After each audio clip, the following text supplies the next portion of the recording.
Welcome to the Global Regulatory Affairs session, and we're going to be looking at what we can learn from different countries. So we have a panel of experts this morning from the US, the EU, South America, and Japan. And so they'll be giving a brief overview of about 15 minutes, and then hopefully we'll have a long time for questions. If you have any questions, they'll be talking about challenges and maybe the landscape of it, so they'll all be touching on a little bit of different issues. Before we start and I introduce, I just wanted to show a couple slides on that I think really demonstrates what we're doing in the field of cell therapy, and this was on a Cell Therapies blog. It was an assessment of the year 2014, looking at clinical trials. It was done by Dr. Vertes from Yale, and I think it really does represent what we're seeing in the field right now. As we're looking at different countries, we're seeing that pretty much the clinical trials are split up between North America and Asia, and that's looking at about 10 different databases. And then as we look at the actual databases, we see that the U.S. has about 80% of the trials that are listed in the NIH clinicaltrials.gov, with the Japanese database following that. And as we look at the number of countries and the trials, we see the U.S. Has the most, and then we move to China and Japan. And we do see a lot of studies moving abroad, so these numbers could drastically change over the next couple years. But I think that there's a huge effort of looking at being able to work together globally, especially as you're looking at, after phase one, looking at global development of the market. Beautiful. Thank you all. Normally I would start with something funny to say, but I can't think of anything funny, so we're going to skip that part of it. It is my pleasure to be here with you today and talking about a topic which is very important to me and to the California Institute of Regenerative Medicine, and that's because it's critically important to the patients that we serve. First and foremost, during every presentation that I give, I like to point out the mission of CIRM so we never lose focus of what it is we're trying to do. CIRM exists to accelerate stem cell treatments to patients with unmet medical needs. So we are an advocate specifically for stem cell therapies, but we are most and foremost an advocate for the patients we serve. And that's why this topic of regulatory reform is so important to us. Let me tell you a little bit about how we got there. So we've been working at CIRM over the past little bit upon a new strategic plan that we're introducing, and if all goes well, on December 17th, our board of directors will adopt this strategic plan that we've worked on. It's up. It's been sent out for comments. It's been approved by our subcommittee that sends it to the full board for approval. We've received public comment on it, and you can take a look at it if you go online to the CIRM website. But as part of that strategic planning process, the first thing that we did was we wanted to have a good understanding of where we were today.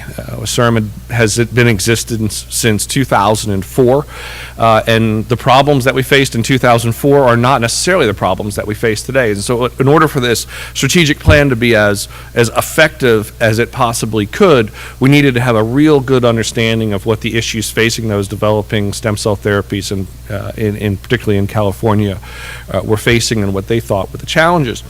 And in doing so, we did a lot of outreach, and so we went and we met with all of the major research institutions within the state. We met with industry, we met with patients and patient advocates, and we conducted surveys. And one of the most striking findings we found was 70% of respondents in our survey identified FDA as the single biggest impediment to developing stem cell therapies. It was far and away the number one thing that was identified, 70%. This is, in my mind, this was striking to me, coming from particularly California, which just 10 years prior had gone to the extremes of taking up a ballot measure to fund stem cell research when when the federal government said they wouldn't. Now with that funding in place, they were able to go on to the next levels of research, and what they find is that the regulatory paradigm that exists isn't really one that's all that conducive to translating these therapies into actual cures for patients. And so because of that, what we did at CIRM was we incorporated this concept of regulatory reform actually into our strategic plan. So the metaphor here is this, you can actually sum up our entire strategic plan with this metaphor. What we're trying to do is push this boulder of stem cell therapies to the valley of cures below. And what we're doing at CIRM is we're doing the pushing activities that we've always done, funding research, setting up alpha clinics, facilitating the research best we can. But we also recognize that there wasn't enough pulling going on, meaning there wasn't enough downstream industry involvement helping us pull these technologies along. When we dug into that, we realized because a lot of industry still takes a very skeptical approach to FDA, and there's reasons for that. We've had the current regulatory paradigm in place for 15 years. I want you to think about this. For 15 years, there is still a 0 on the scoreboard there. So we don't know how long it takes to develop a stem cell therapy, because in the 15 years this paradigm has existed, it's not happened. So first thing we have to say is, okay, there is an issue here. We don't have to be prescriptive about how we address it, but we can't ignore the fact that there's an issue. So we adopted it as part of our strategic plan, and it's the part of our strategic plan that says level, that the field is currently burdened by regulation, which is too excessive or perhaps even prohibitive for the development of these therapies. And so wanted to be thoughtful about that and get you a little bit more specific. So it's important to understand, first and foremost, CIRM is not anti-regulation. We are not anti-FDA. We're not calling for the abolition of rules or federal regulation around stem cell therapies. Absolutely not. That would be very, very bad for the science of what we're working on and for patients. But when the paradigm is viewed as prohibitive, a lot of bad things happen, or I should say a lot of bad things sometimes don't happen. And so looking specifically at what the issues were that were brought up from our stakeholders, one is the current paradigm, we have an excessively and disproportionately long time for what we call translational research, and that's from when you discover a new therapy to the time that you can actually get your IND approved and start a clinical trial in the United States. That is for our internal data taking between 6 to 8 years to accomplish. Just so everyone appreciates, the industry average for anything that's not cell therapy is 3.2 years. So we are twice as long on the front end of this process to start with. Secondly, there's a perceived bias against orphan or rare diseases, where the statistical hurdles for improvement in rare diseases are held to the same level of criteria as those are for large indications, and therefore you can't really introduce a better treatment for an orphan disease. It has to be transformative and curative, and if not, you really don't have an opportunity for that. Then the last thing is this, and I'm going to talk more about this in a second, is this what's viewed as an arbitrary and binary system for the regulation of cell therapies. And so what do I mean by that? Well, if you go back to how our current regulatory system came into existence and what was proposed and what was promised, that actually goes back to like 1997. The FDA introduced this proposed approach for regulating cell and tissue and gene therapy, and they're going to do it all under this one guidance. And these are FDA's words. This would be a tiered risk-based approach, and so the image they're trying to paint for us is the more risk there is, the more regulation there will be on a proportional and progressive basis. That there would only be this regulation sufficient to protect public health, and that regulation would be commensurate with those risks. And more importantly, these planned improvements will increase the safety of human cells while encouraging the development of new products, right? So that's this continuum of the more risky it is, the more regulation will be added to approach. Sounded great, seems like a really good idea. To me, that's not what we got. What we got is a light switch. It is either off or it is on. And so this is the way FDA currently regulates cell therapies right now. You're either deemed, and I won't get into that magic 8-ball on how they make this decision, but you're either deemed to be in the low risk category, and you have to do the first three things: register your facility, verify the safety of the tissue, and comply with good tissue practices. It takes about 3 months to get a product onto the market. Costs about $100,000. Or if you're not in that line, then you're placed in the other line where everything else is placed. And all of those other things have to take place. Like I said, we don't really know how long this takes because it's never been done. I said greater than 12, it really is greater, it should be greater than 15 because the system's been in place for 15 years and it's estimated to cost over $1 billion. And so the question we have is there really no room for something in between these? Because it's not like real cell therapy doesn't take place every day from the pathway on the left. Corneal endothelial cells, 50,000 transplants for corneal endothelial cells take place a year in the United States that reverse blindness. They go through the pathway on the left. Mesenchymal stem cells associated with bone transplantations. Big doses. I was doing a talk on this yesterday. 5 million cell per dose transplants. 250,000 of them have taken place since those products were introduced. Went through the pathway on the left. Everything else goes through the pathway on the right, and I think there's got to be some hope that we can get to what was originally promised, which is some step in between. So, this is my final slide here to talk about. So, we have compelling reasons for change. First and foremost is the scoreboard's not lying. There's a 0 on it. We have not had a stem cell therapy get through and get approved. We don't have one that's close. So it's been too long. There has to be something that has to change. A big thing that I worry about is all of those things that are never attempted because the pathway is viewed as prohibitive. I can tell you this, when I was CEO at Osiris, this would happen all of the time.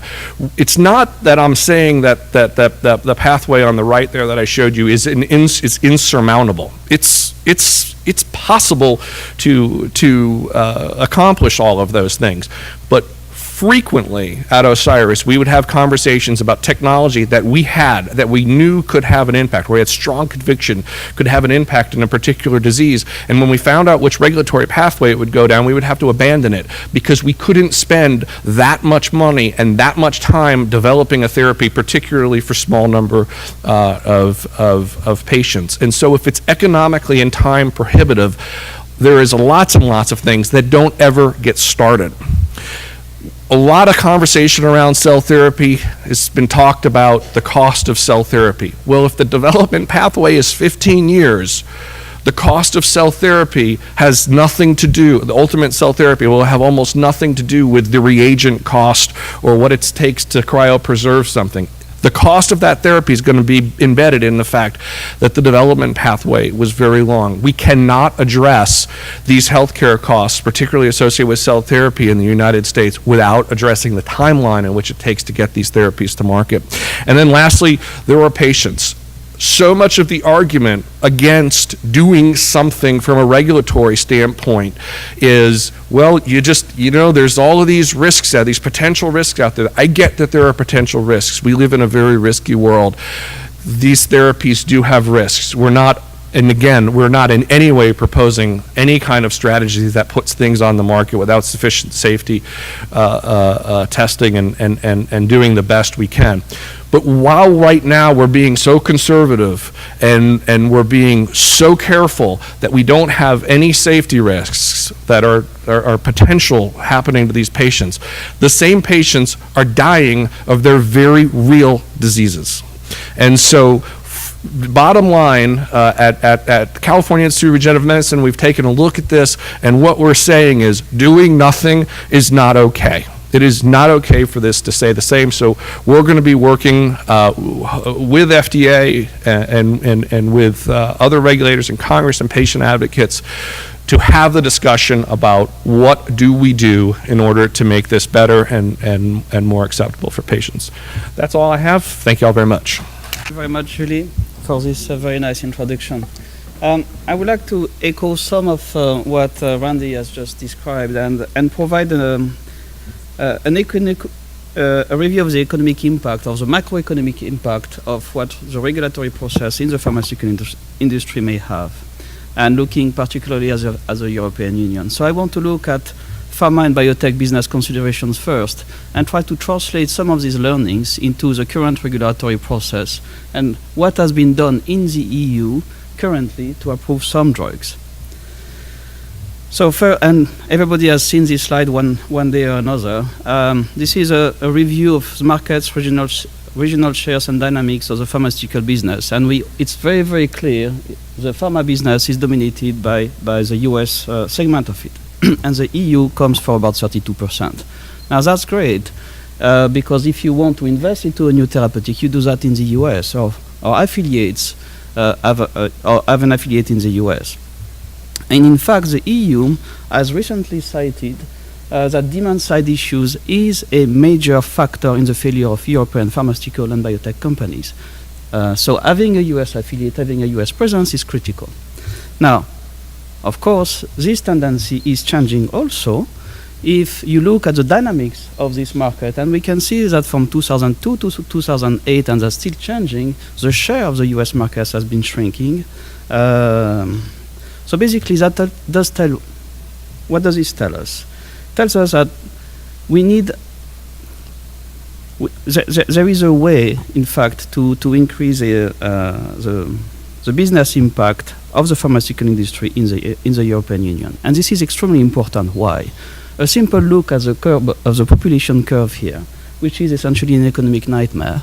And we see we have a very straight curve with an aging population. And this is a problem that we see in many other nations, and my colleague from Japan here will certainly rebound to this.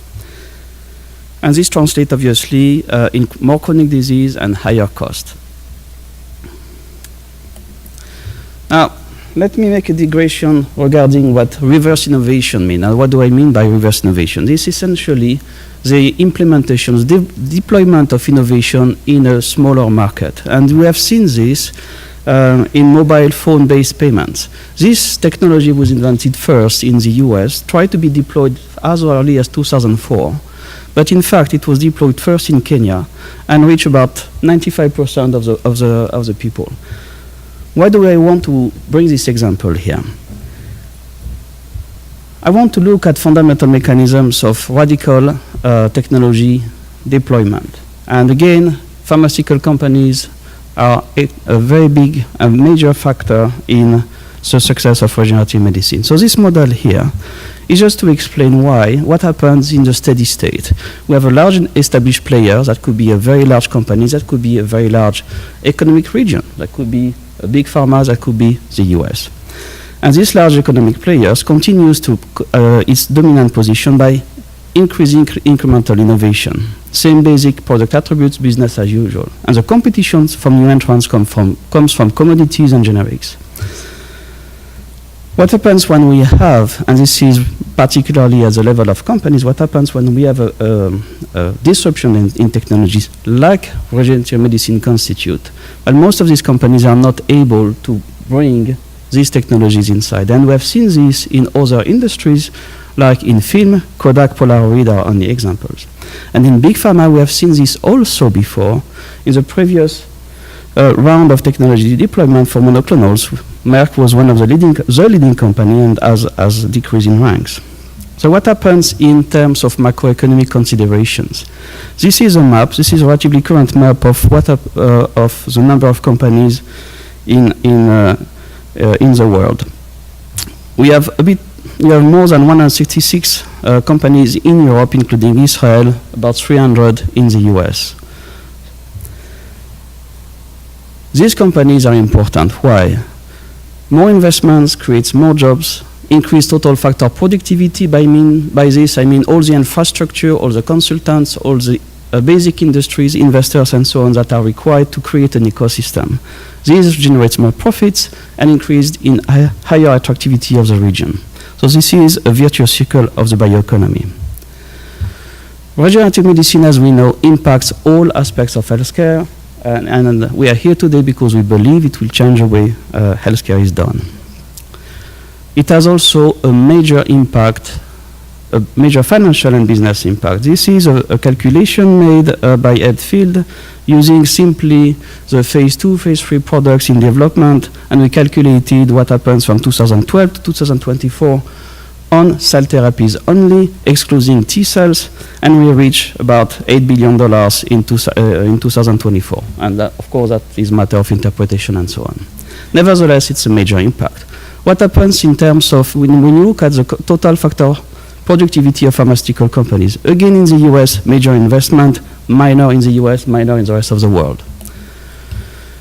So, in the European Union, we have several mechanisms to change these dynamics. And one is to address the challenge of the bioeconomy of the 22nd century. So the Lisbon strategy of the EU has not been particularly successful, but it set a trend of investment, of virtuous investment.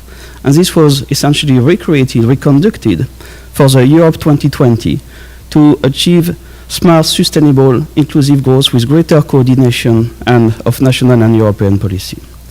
So we have in Europe the program, framework program 8 started for health and well-being, and that includes funding of regenerative medicine, obviously.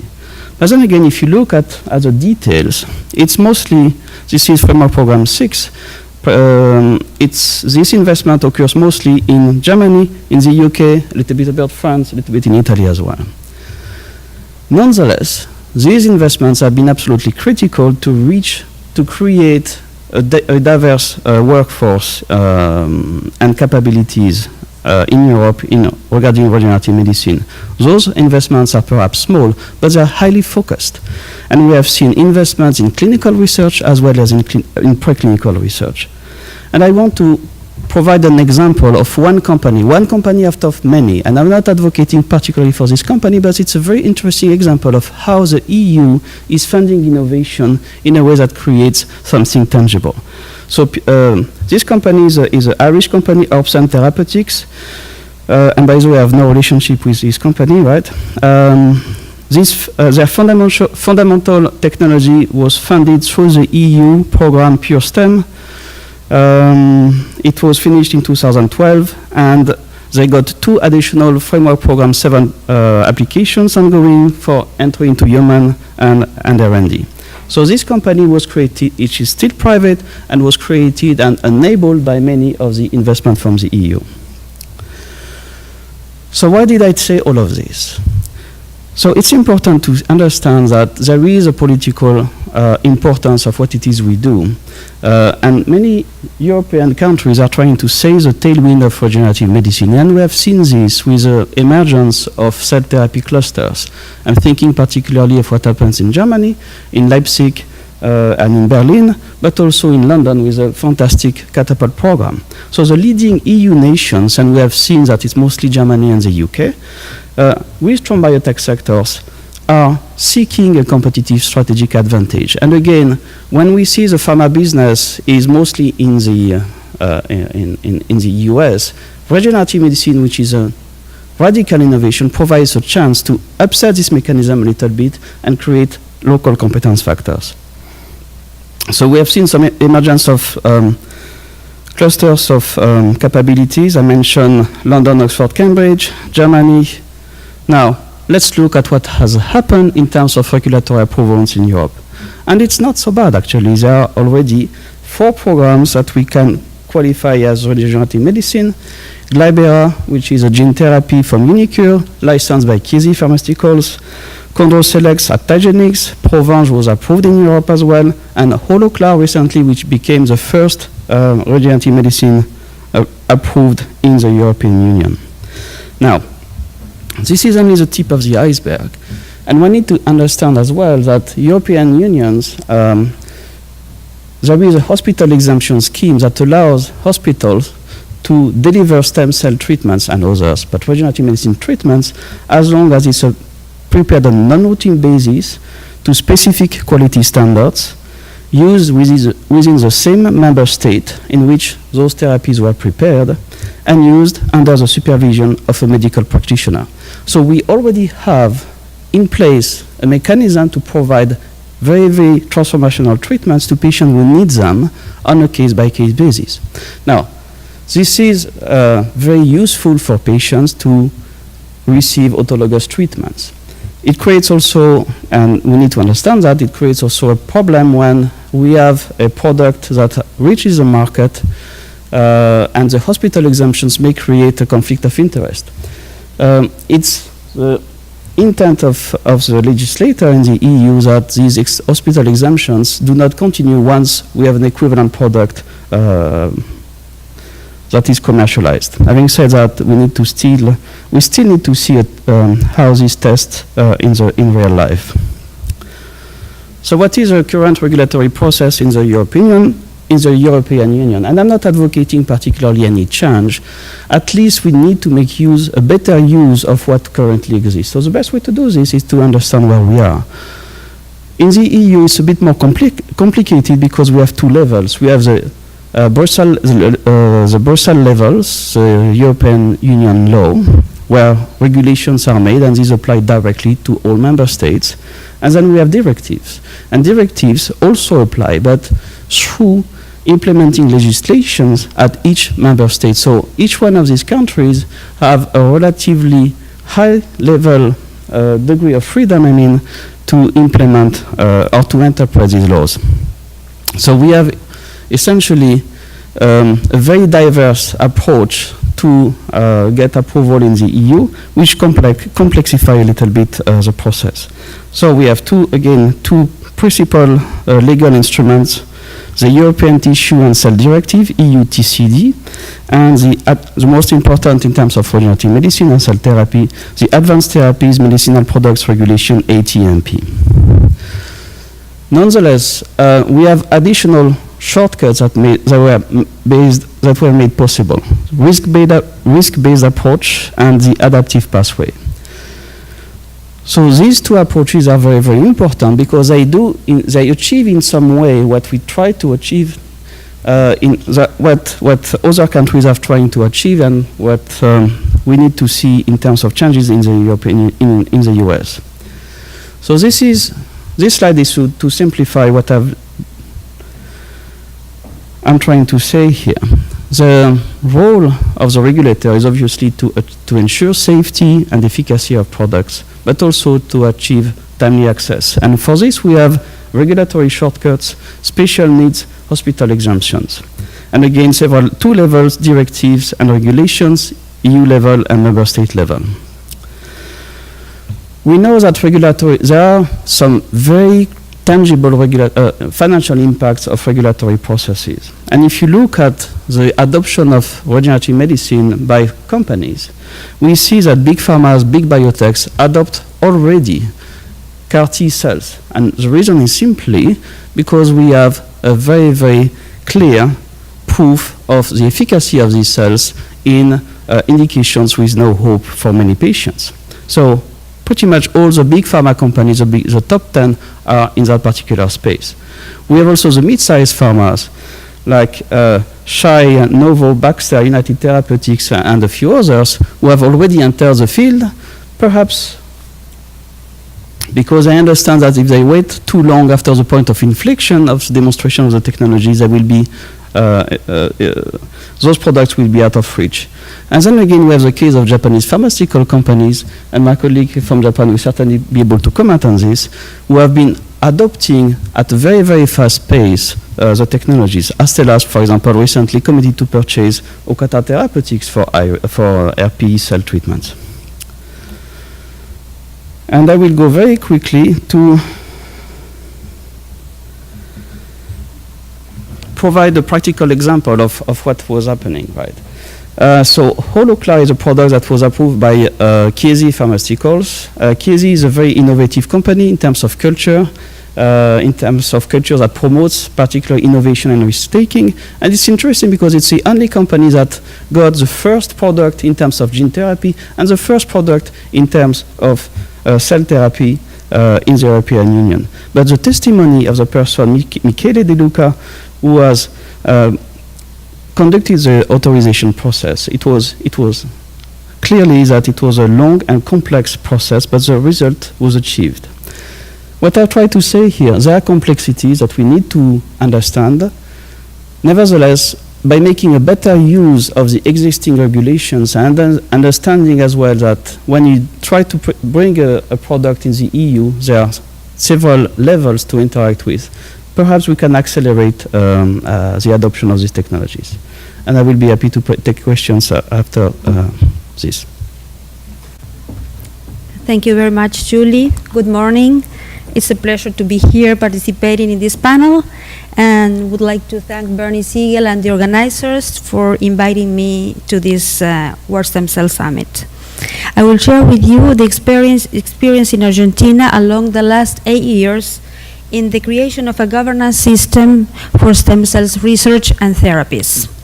I represent the Advisory Commission in Regenerative Medicine and Cellular Therapies of the Ministry of Science, Technology and Productive Innovation of Argentina. And the Advisory Commission is an interdisciplinary body integrated by specialists in the field of stem cells that advises the Ministry of Science and other relevant actors like the Ministry of Health and the National Parliament. Argentina is a federal country with 41 million of inhabitants located in the south part of South America. It's a country in which we have a very long tradition in excellence in scientific development that allow the formation of highly qualified human resources in health research. 3 Argentinian scientists were awarded with the Nobel Prize.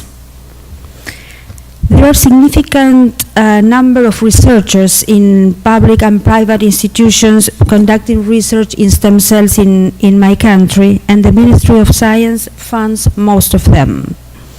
From the regulatory and legal perspective, research and therapies with cells is a complex issue that involves many different actors and interests, and its development may affect fundamental human rights.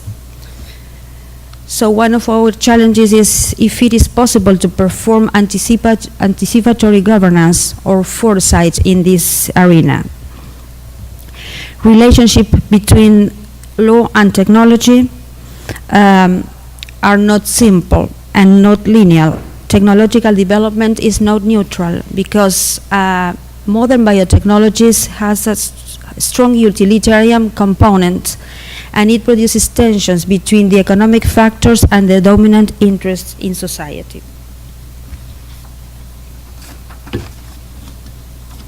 Some of the problems arising from this technology are related to biosafety, the offer of unproven treatments, deficiency in communication of science by the scientists and the press media, vulnerable groups like patients groups, and especially in my country, the necessity of a federal legislation for research and therapies with cells to protect personal rights and promote research.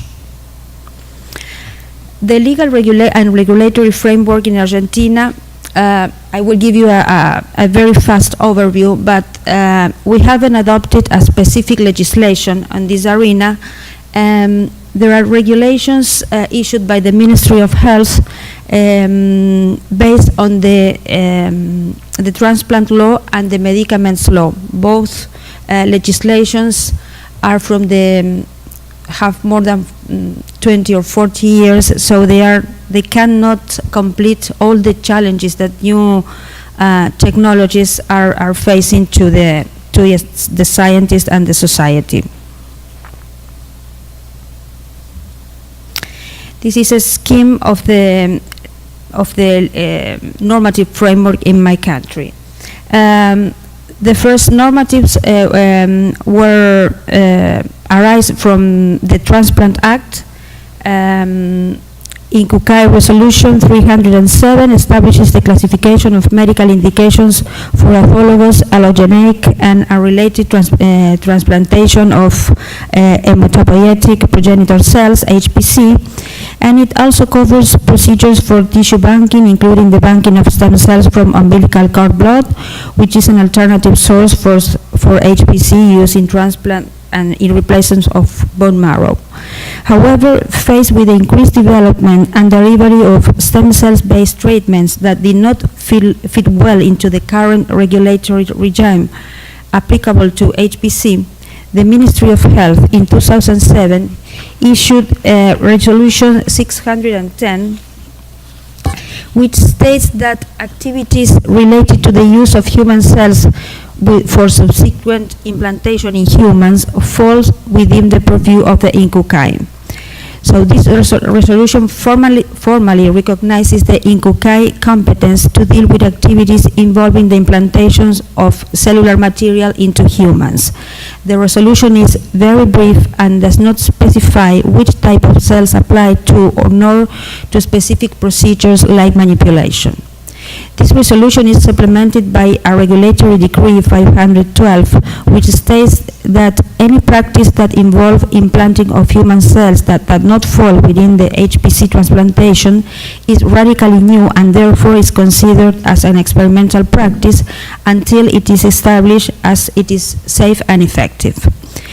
To start with a new experimental practice, researchers or medical practitioners must seek prior authorization from the health authority in INCUCAI and must submit a research protocol signed by the medical professional or the team leader who will conduct the investigation, complying with all requirements of the regulations, including the provision of a written informed consent signed by the research subject, who must not be charged to participate in the procedure. In May 2012, INCUCAI issued a resolution number 19, which is a technical standard to establish requirements and procedures for the preparation of cellular products. It is in harmony with international standards of good laboratory and manufacturing practices governing this matter. However, a few protocols have been filed with the INCUCAI since 2007. Another attempt by the Ministry of Health to establish a system for registration for cellular-based products was made through the National Administration of Drugs, Food and Medical Technology, ANMAT, which is the similar as the FDA in the USA or the MAA in Europe. Regulation 7075 defines biological medicinal products as products derived from living organisms or their tissues. This definition captures stem cells preparation, and they are categorized as advanced therapeutic medicinal products, ATMPs. Under this regulation, cellular-based or biological drugs must be registered with the National Drugs Registry, we call it REM, and approval for marketing and use and application in humans falls within the scope of the Medicines Acts and its implementing regulations. Cellular medicine manufacturers must register at the ANMAT as manufacturing establishments, and they must request product registration before marketing or commercializing their products. The ANMAT provisions do not apply in cases where the ATMP are manufactured entirely by an authorized medical center to be used exclusively in that center, in which case the local health authority has approval authority. It is something similar to the case of the exemption of the hospital that Alain mentioned in the European Union, and this is a case because Argentina is a federal country, as I mentioned before, in which some jurisdictions of the provinces cannot be legislation from the national level cannot be applied. Like all regulations in the national from the National Ministry of Health under the Medicines Acts, resolutions issued by the ANMAT 7075 and 7729 only apply in areas for national jurisdiction or in cases where interprovincial transit is implicated or where ATMPs are imported or exported. So, The Medicines Act is not applicable so long as the product does not leave the geographic jurisdiction of the province. Clinical research is regulation by Resolution 1480, which is consistent with international standards and restricted to public hospitals and self-management healthcare institutions and to research and manufacturing institutions under the Ministry of Health. I will make a comment on that. International companies that perform clinical trials in Argentina must comply with the statements of Resolution 1480 because all that medicaments are tested and prepared to be commercialized all over the country. So there are moving between the provinces. So it applies the national regulations. Other relevant laws are the Professional Practice Medicine Act, which determines the scope of medical practice but has limited scope in the provinces, and the Patients' Rights Act of 2009, which only regulates matters relating to the informed consent and the use of patients' histories. Finally, there are regulations governing clinical trials for drug testing, which are well established and which clearly define the requirements for each of the 4 phases of clinical research, but which are not so clear in the case of cellular therapies. So they are prepared for testing traditional pharmaceuticals, which are, in the case of cellular products, are living substances, and the nature is quite different from the traditional pharmaceuticals. So it is, for Argentina, it is necessary to consider additional matters given to the particularities of cell therapies and the unique risk that they present, and at the moment clinical trials regime does not have such consideration. So the problems in my country arising from the current regulations are related to enforcement. So the legislation or the regulations we have are issued by the national government, and in many cases are not enforceable in the provinces. There are problems of biosafety because not all the treatments using stem cells are presented to the INCUCAI, which is the transplant authority and the authority for cells. We have offer of unproven stem cells treatment, so there are many clinics and some universities also offering treatments using cells without any proceeding of approval of the regulatory of the Ministry of Health and Regulatory Authority. And there is, as Argentina has the right of health at constitutional level, and the provinces have retained the power to regulate and implement this and guarantee this right. There is a transfer of resources from the human health system to fraudulent clinics and practitioners. In many cases, patients go to the courts requesting for the payment of experimental treatments, and that must be paid by the national or provincial government or by the social security system. So it is completely necessary that we can have a legislation enforceable all over the country to stop this question.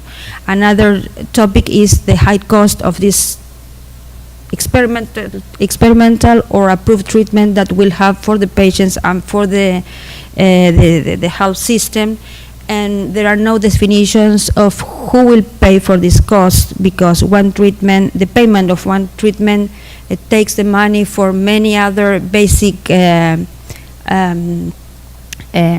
solving solutions of health for the big mass of the population. So we as an advisory commission, we are in the Ministry of Science, is the main founder of research, but we are not a regulatory body, but we try to have a strong influence in many of the key actors involved in these complex issues. So along the last year, we have worked in promoting funding and in research. We opened the debate with all stakeholders, including scientific or professional societies in all the areas of medicine. We have interacted with journalists trying to clarify the message that the press media is giving to the community.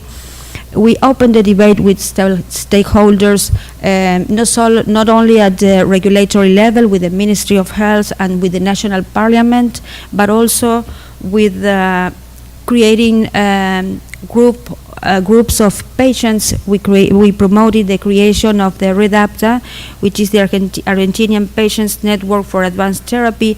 We received the help of Genetics Policy Institute and Bernie Siegel, giving advice and encouraging groups of patients in order to deliver true information to the network of patients and to the community in general, and have international collaborations with many universities and groups trying to interact and to learn from lessons from other countries.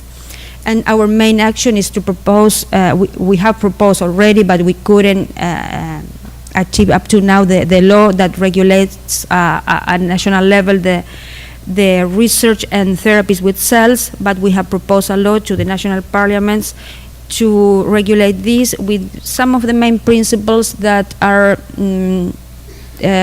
contained in legislation at the European Union, and I think that at the FDA also, which includes that advanced therapy are new and must be investigated under a research protocol before going to patients, trying to protect the fundamental human rights, a centralized process of approval, democratization of information, with the creation of a national registry for research protocol and approved therapies available by internet with open access to the public, a unique authority with the policy power to apply punishment to fraudulent clinics or practitioners promoting unproven stem cells therapies, and a harmonization work with international standards for research and clinical trials to facilitate the movement between services and human factors between Argentina and the other countries in the world. So we are moving ahead. We have a hope to succeed in the creation in having a national law and a regulatory system accordingly, with the objective to create conditions to promote regenerative medicine in our country and provide a regulatory framework for research and therapies that facilitates the generation of safe and effective treatments for patients in harmony with international markets. Thank you very much. So thank you for giving me this opportunity to present here today. So I would like to talk about title is The Law and Regulations for Regenerative Medicine and Cell-Based Therapy in Japan. So first of all, so I will introduce about, so we have 2 acts regulating regenerative medicine cell therapy. So before 2014, there were no law-based regulations providing oversight for regenerative medicine in Japan. For this reason, a new regulatory framework was required for regenerative medicine. As shown here, 2 laws were enacted on November 25 last year. So one is the Regenerative Medicine Safety Act. So RMA Safety Act is all medical practices using processed cells whose safety and efficacy have not yet been established. Another one, so Pharmaceuticals and Medical Devices Act, PMD Act, regulates production and marketing of products for regenerative medicine cell therapy by companies. So first, I briefly introduce new law, so the Act on the Safety on Regenerative Medicine, RMA Act. So this is the background for registration for RMA Safety Act. First, the legal basis for the guideline is required to ensure safe of cell therapies. Second, there is a growing need for collaboration between medical institutions and industry from the early stage of development. This is a cell processing service commissioned by hospital to the outside enterprise. Then new registration is needed for prompt and safe of regenerative medicine cell therapy. So these two reasons mainly led to the new registration of RMA Safety Act. So this slide shows about the overview of the RMA Safety Act. So first, so medical institutions, so such as hospitals, clinics, so must submit to use any plan to use regenerative medicine to Minister of Health in Japan. Additionally, hospitals, clinics must receive any opinions from certified committee for regenerative medicine. So second, so hospitals and clinics can commission cell processing to licensed enterprise outside institutions. Third, the cell processing centers must obtain permission from Minister of Health, and hospital and clinics must notify their cell processing, and companies must apply for a license to obtain it. So, and then based on these processes, regenerative medicine cell therapy with the cell processing products will be studied as medical practices. So next to talk about another new law, so the Act on Pharmaceuticals and Medical Devices, PMD Act. So this is the background for registration of PMD Act. So the existing framework in pharmaceutical affairs law. So this is the old law. The part does not fit for the characteristics of products for regenerative medicine and cell therapy. Therefore, definition of products for RMCT and the establishment of new framework are needed, and we must revise PAR. So this revised PAR is renamed as PMD Act. So this slide shows about the definition of regenerative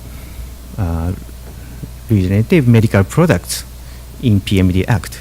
So in PMD Act, regenerative medical products are defined as processed human cells that are intended to be used for the restoration, repair, or formation of structures or functions of the human body, and the treatment of prevention of human disease.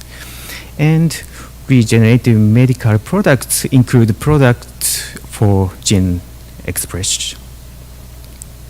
Therefore, regenerative medical products are composed of tissue engineering products and cell therapy products, genes, and gene therapy products. The scope of regenerative medical products in Japan covers the similar production of cellular and tissue-based products and gene therapy products in United States, and ATMPs in EU. So this shows the early access schemes of ICH3 parties, so US and EU and Japan. As shown in this table, each agency has unique approaches to accommodate patient access to medicines, although they have certain similarity.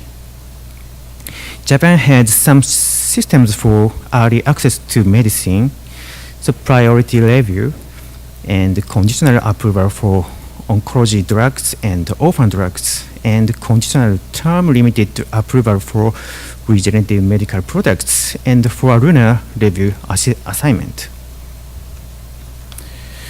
So next, I would like to explain about the expedited approval system for regenerative medical products under PMD Act. So the upper panel is a traditional approval process. So this process always is not suitable for regenerative medical products because there were some drawbacks such as long-term data collection and evaluation in clinical trials.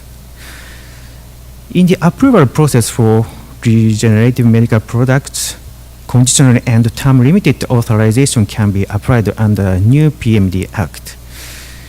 After the safety confirmation and efficacy prediction by the clinical trial data, a conditional term-limited marketing authorization for regenerative medical products will be granted to timely provide the products to patients. So this system allows a library with the clinical data likely to predict efficiency. So not with the confirmatory trials. So it is possible to be as short as 3 years. However, that PMD Act required further safety and efficacy assurance during the marketing, post-marketing phase. Therefore, additional clinical data for confirmation is required for the second application within maximum 7 years of marketing. So recently, in Japan, 2 regenerative medical products were approved for marketing authorization under PMD Act. So first, heart sheet is autologous skeletal myoblast sheets for the serious heart failure due to ischemic heart diseases. So that is provided by Thermo. Thermo firstly received conditional approval for the manufacture and sale of its heart sheet in Japan, so September 18 this year. A strong point of this therapy is the absence of any adverse reaction to the cells because they are harvested from the patient's own body. This clinical trial has already performed for 7 patients. From now on, so Thermo has to perform these requirements to obtain regular approval.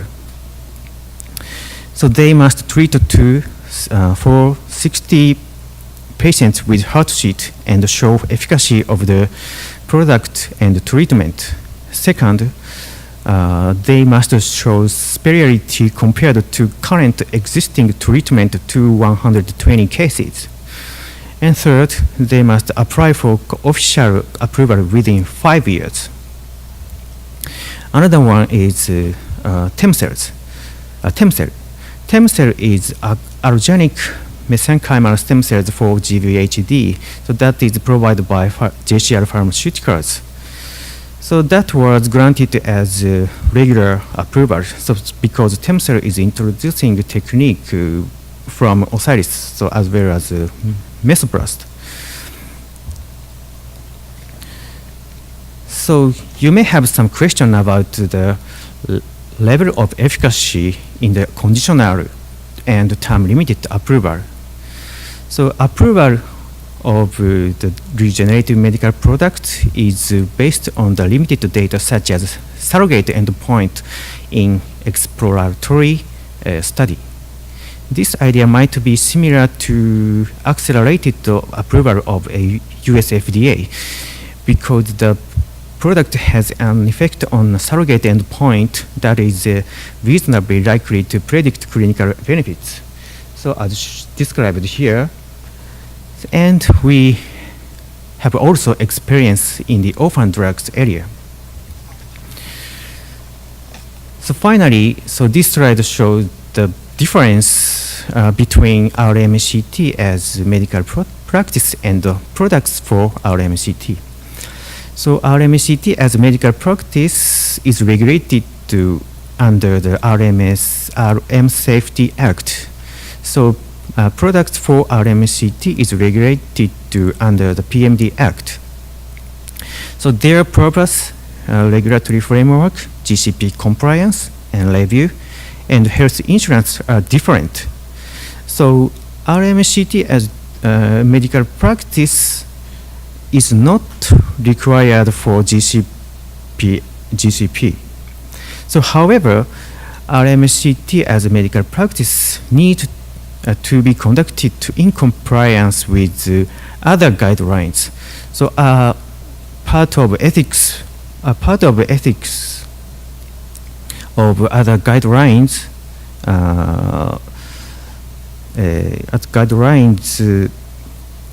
And guidelines is quite similar to GCP, and products for RMCT must be GCP compliance.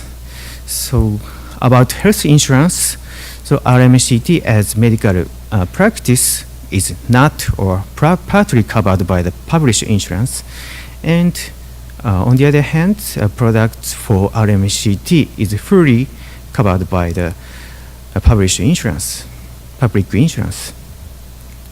This is summary. So, in line with the commitment of the administration, Japan is undergoing regulatory reform to support and accelerate R&D of regenerative medicine and cell therapy, and to expedite the access to new promising regenerative medicine and cell therapy in safe and effective manner. So thank you for your attention. Thank you so much. Yes, that's very important. And any other questions? Otherwise, I'm going to... Just make just a quick comment. I think this is an important thing to understand. We need to separate out the people at FDA working hard like yourselves, doing a great job, from a process that isn't working. So I want to be just very clear that we're not saying FDA, the people are bad people, or they're not trying hard, or they're not doing.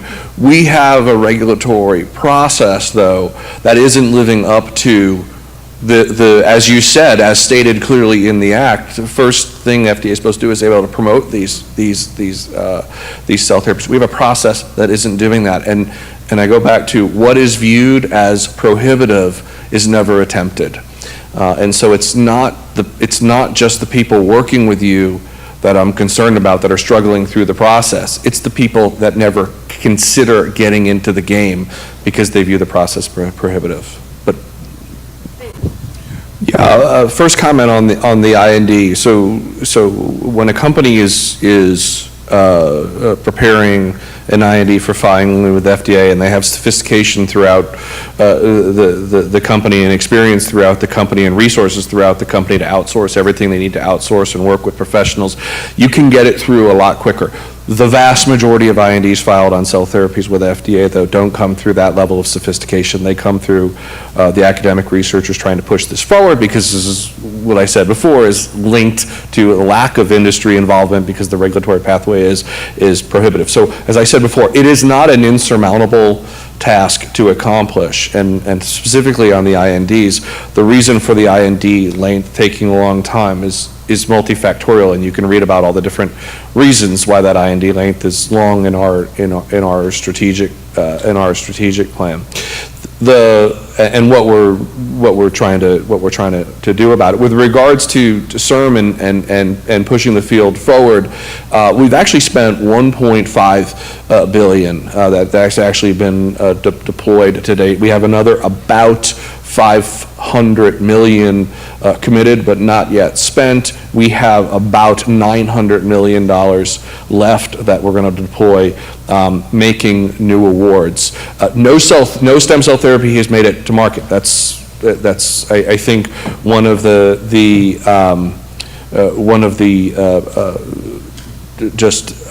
facts that we can't look away from, and saying that there's an issue in the United States, while it has happened successfully in other countries. And so what we're doing at CIRM right now to address that is, instead of before looking at how we could fund grants for discovery research or translational research or clinical stage research, instead what we're doing is taking a holistic approach and saying, anything between where we are now and getting those stem cell treatments to patients with unmet medical needs, whether it be the lack of industry involvement, whether it be regulatory obstacles, whether it be the lack of infrastructure, whether it be alpha clinics or the ability to do stem cell specific translational research, all of it is now fair game for us. And so we have laid out a very, very aggressive plan over the next 5 years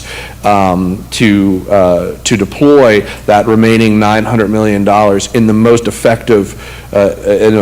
effective way possible. There are risks associated with it. We might not be successful at it, but I'll tell you this, what we're swinging for is a very significant transformation, not just within California, but within the United States for stem cell therapy and regenerative medicine. So hopefully we'll be successful. It's on our website. If you go to CIRM.ca.gov, and you can read about it. We attempted to put it in a sort of an understandable format that all different stakeholders could digest. Thank you. And so as I mentioned, in my talk, regenerative medical products are approved for regenerative medical products, and such as similar to the drug against serious illness. So similar. This idea that is we use surrogate endpoints. Yeah. And surrogate endpoints.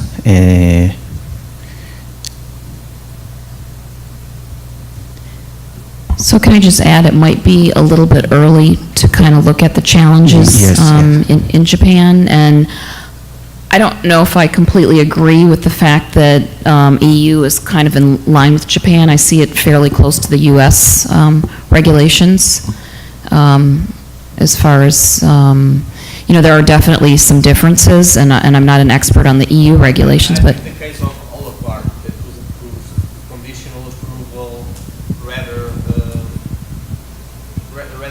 few evidence on the clinical trials, and they had to do a new clinical trial and get more evidence in the conditional stage. So it's quite similar to the... Right, certain of the accelerated... approach more than probably the US. Right, yeah, certain of the accelerated. Julie? The risk approach is a criteria to determine how strong will be the controls and the regulations for each development. And I think it is similar, the approach that the FDA has with the MAA has. And I think that regarding the accelerated approval in Japan, it is only, allowed for some products in which it is predictable that a good effect will have in the clinical use of this product. So it is not for any kind of cellular therapies. I think the accelerated approval authorization. Sorry. Thank you. I think it is just for certain products, yeah. Thank you. Are there more questions? So I guess I'd like to ask the panel. Oh, is there another question? Oh, please go ahead. Right, that's a great question. So I don't know if you want to just kind of go through the panel, but Randy, do you want to start with that? What would be the optimal risk? Yeah, so I think that's true. I think that we have to understand we get what we ask for out of FDA, and we need to create an environment for FDA where our expectation of the agency and the process and the development is that things make it through, not just that we be protected from things that don't get through. Right? We don't actually need an FDA if nothing ever gets through. We can just not have an agency and say we're not going to prove anything. And so we need to change the expectation for them and create an environment for them where we're not dragging them in front of Capitol Hill and beating the hell out of them every time something goes wrong, and frankly patting them on the back more times when things go right. And so I think that environment and our expectation of what the agency does to promote back in there is really important, because again, if you have these really, really horrible diseases, the potential risks are not outweighed by your very real consequences of dying of your disease. And I can't emphasize enough this issue that when something is viewed as prohibitive, it's not attempted. And so if the response is, well, we just haven't seen anything good enough come along yet, the understanding needs to be, you haven't seen anything good come along yet because no one's getting in the game to even attempt it. And so, but back to your original question, the environment for FDA needs to change, I think. But is there a way to balance that such that if we moved up to go to market, and it was faster to go to market, that we really looked at how we are transparent post-marketing and really follow that more closely, long-term follow-up and so forth? I mean, could there be a way that we look at that? I think what we need to do also is to remain extremely practical. And perhaps being practical means to hurry, but prudently. One major disaster would be to approve a product that results into serious adverse events, and we have to think that the FDA and the EMEA and the PMDA are there to avoid the snake oil effect, right? So it's very important to keep this. Accelerating the approval of drugs needs to be done prudently, and it will be interesting to see how things in Japan evolve. And I think it's very interesting, a very creative process. Now, if we look at the type of and I think we will learn, the regulators will learn as they process several drugs, how they should practically be implemented. And when we look at approval of mesenchymal stem cells products, the demonstration of efficacy is quite clear. So I would not have any issue here. Now, when it comes to something more controversial, where differentiation of embryonic stem cells is a critical parameter, that may be more difficult and more challenging. So practically means to also differentiate in terms of types of products. Right, I agree. Fabiana? No, I was thinking about what you have said about the first principles were first promote and then protect. And now it seems to be that it is first protect then promote. But I think that it is a very complex issue, and it's not possible. I think it's not possible and sometimes not useful to generalize the analyzing. But at the beginning, when the promote principle was governing, began to appear many clinicians and institutions offering unproven treatments. And I think that is this established researchers groups and the universities who have pushed to the FDA and the regulatory authorities to pay attention to the unknown risk and to all the issues which are involved in this. And now some of the groups are needing to accelerate the approval, but I think it's the dynamic of the process who has moved maybe this principle and put in the first the protection than the promotion. Thank you for your comments, and thank you to all the speakers and World Stem Cell Summit for having this session. Thank you.